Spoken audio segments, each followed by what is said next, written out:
Oke, Assalamualaikum warahmatullahi wabarakatuh. Ketemu lagi dengan saya Lutfi di Domba Berkah Farm. Nah, teman-teman, gimana? Masih semangat ya buat beternak? Jadi hari ini saya pengen cerita sedikit mengenai satu sektor di industri peternakan domba kambing yang sepertinya banyak peternak kita belum memfokuskan ke sektor ini gitu. Jadi kita mau bicara soal kambing perah atau industri susu gitu ya.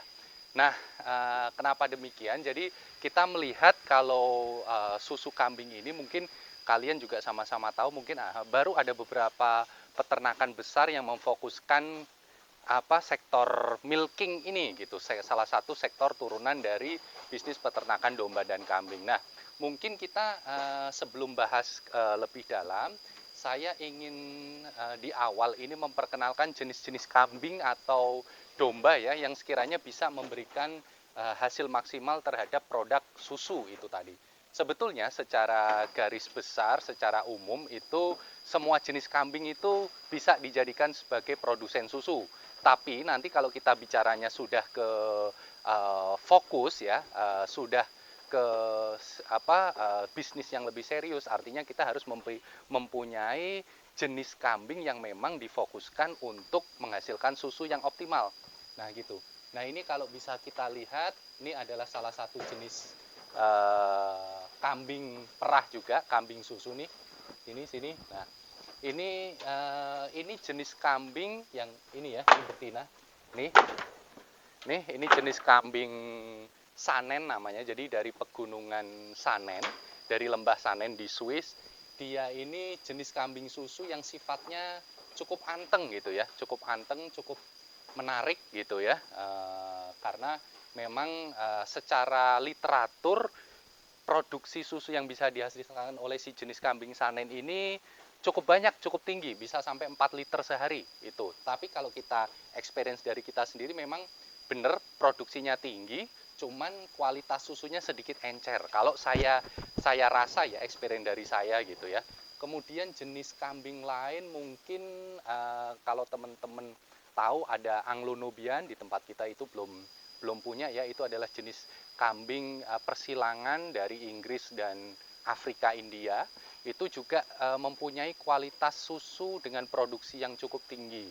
Kemudian ada lagi dari luar juga ada Toggenburg ya, itu sama dari Swiss. Kemudian ada lagi beberapa jenis Alpin, itu juga jenis kambing perah.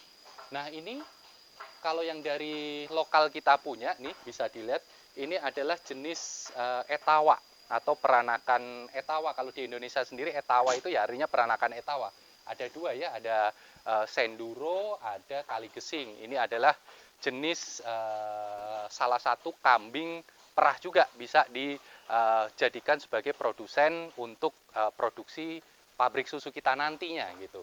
Nah, kualitas susunya ini banyak orang yang mengakui memang dari sisi rasa itu luar biasa, tapi kalau untuk dari sisi volume jumlahnya itu belum sebanyak Sanen atau jenis Anglo-Nubian, jenis kambing-kambing susu luar tadi gitu. Jadi ini jenis kambing lokalnya gitu ya, lokal Indonesia ini jenis peranakan etawa kaligesing gitu.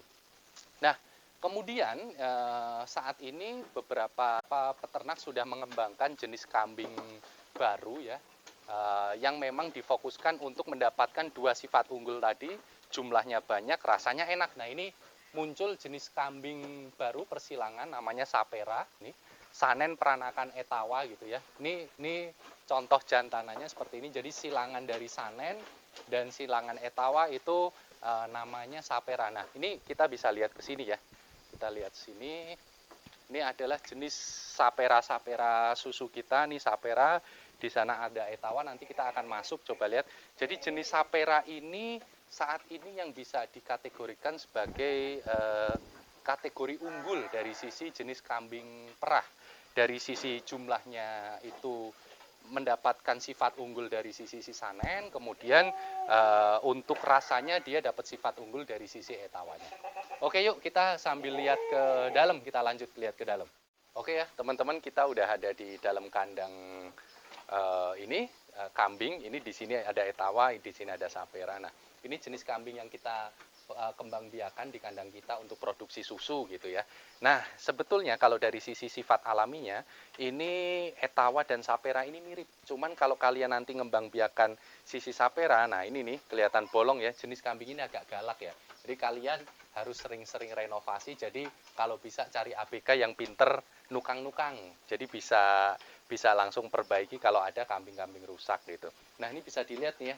Nih saperanya. Ini sapera. Jadi sapera sendiri itu sebetulnya di kita sanen peranakan Etawa. Di pasaran kalian itu nanti akan menemukan nggak selalu persilangan Etawa ya. Jadi ada juga yang silangan dengan apa namanya Jawa Randu, itu sebutannya juga sapera gitu. Jadi sanen yang disilangkan dengan Jawa Randu juga mereka nyebutnya sapera. Jadi kita nggak usah bicara F berapa gitu ya, berapa persen darah aslinya, pokoknya sebutannya sapera gitu. Itu insya Allah nanti tingkat produksinya, susunya, ini laktasinya, periodenya lebih bagus ya dibandingkan dengan Etawa tadi. Nah ini bicara bicara memelihara kambing perah, itu artinya kalian juga sudah memahami betul gimana proses breeding atau pola pengembangbiakan secara breeding itu nanti akan kita pelajari lebih dalam. Dan yang ilmu tambahannya mungkin yang bab tambahannya kita dalam proses bagaimana kita mendapatkan periode laktasi yang cukup panjang sehingga nanti produksi yang kita ambil dari sisi susunya itu bisa lebih maksimal kira-kira. Gimana soal bisnisnya gitu. Jadi kambing susu memang mungkin saya pernah bicara gimana kalau kita bisnis kambing susu. Ada yang skeptis langsung nyebut ke saya, nanti sampean paling akan koleksi refrigerator, koleksi. Karena dipikirnya kita menjual pasar kambing susu itu agak sedikit susah gitu ya. Karena memang mindset orang Indonesia memang untuk susu saat ini kan susu sapi. Jadi kita akan menggeser mindset mereka ke susu kambing itu memang tidak mudahnya.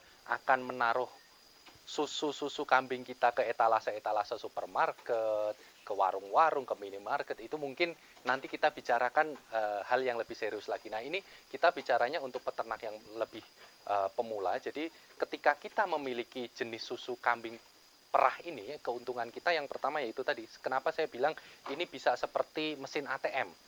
Jadi setiap hari yang kita dapat kambing produksi susu yang kita hasilkan dari si kambing itu bisa kita jual setelah kita berikan kepada si anak-anaknya. Jadi kelebihannya itu bisa kita jadikan uang yang tentunya bisa membantu operasional kalian, kira-kira begitu.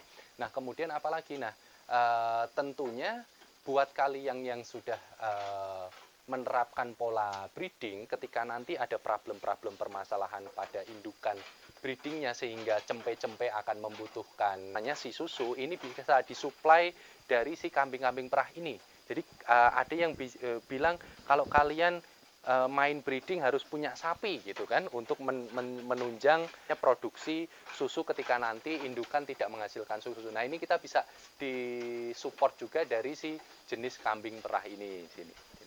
Nah ini sekalian kalau kita lihat, jadi tadi sudah kita tahu ya. Nah ini gimana terus kita mengetahui ciri-ciri kambing yang bagus ya. Ini kalau kita lihat nih jenis putingnya nih ya. Ini Nur namanya. Nah ini nanti carilah aja jenis kambing perah. Kalau memang kalian punya record genetisnya itu akan lebih bagus. Tapi kalau tidak, misalkan kalian beli di ternak atau petani, itu lihat aja ini nih. Dari sisi putingnya ini di bawah ini simetris kanan kiri. Simetris bentuknya, ini kanan kiri. Artinya itu biasanya keluarnya bisa 2 gitu ya. Kalau anaknya cuma 1 biasanya nanti putingnya itu akan gede sebelah, itu salah satunya. Kemudian carilah vulva yang selebar-lebarnya. Ini sini. Lihat ini. Nih, nah ini vulvanya selebar-lebarnya itu biasanya akan mempermudah dari sisi kelahiran nantinya. Dan tentunya ciri fisik lain ketika kita bicara mencari bibit gitu ya. Nah, itu salah satu cara kita untuk mencari jenis bibitan. Tentunya nanti kalau kalian fokus sudah menseriusi bisnis ini, ya carilah bibit yang memang track record genetisnya sudah jelas. Nah, kemudian kalau bicara kambing perah, gimana perawatannya? Sebetulnya perawatan kambing perah ini seperti layaknya kambing yang lain. Jadi artinya pakan itu menjadi sumber utama, apa, poin-poin penting di dalam produksi si susu ini. Tentunya ada beberapa jenis tanaman atau jenis pakan, pakan utama maupun pakan tambahan yang bisa meningkatkan tingkat produksi susu kambing ini gitu ya. Nah, kalau hijauan tentunya jenis-jenis hijauan yang mempunyai protein yang cukup tinggi, yang sangat tinggi, itu akan mempercepat dan meningkatkan tingkat produktivitas si susu itu sendiri. Kemudian kalau untuk jenis pakan tambahan seperti bonggol singkong, kemudian katul, dari pari-parian atau padi-padian itu bisa dijadikan sebagai pakan tambahan yang menambah kinerja dari si susu itu sendiri. Nah itu ya teman-teman. Jadi saya sangat menyarankan sekali buat kalian di kandangnya itu punya satu atau dua ekor lah yang memang dijadikan sebagai kambing perah.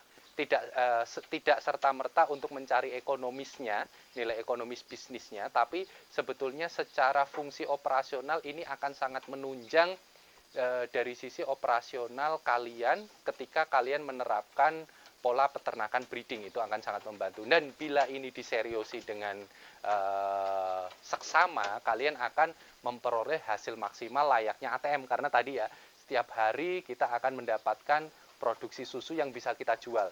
Beda halnya ketika kita bicara fattening, kita menunggu hasil daging yang akan kita jual gitu. Oke, mungkin itu dulu ya dari saya sharing untuk hari ini. Semoga ada manfaat buat teman-teman dan tentunya tetap semangat terus untuk bisa bergiat dalam kegiatan beternak. Oke, wassalamualaikum warahmatullahi wabarakatuh.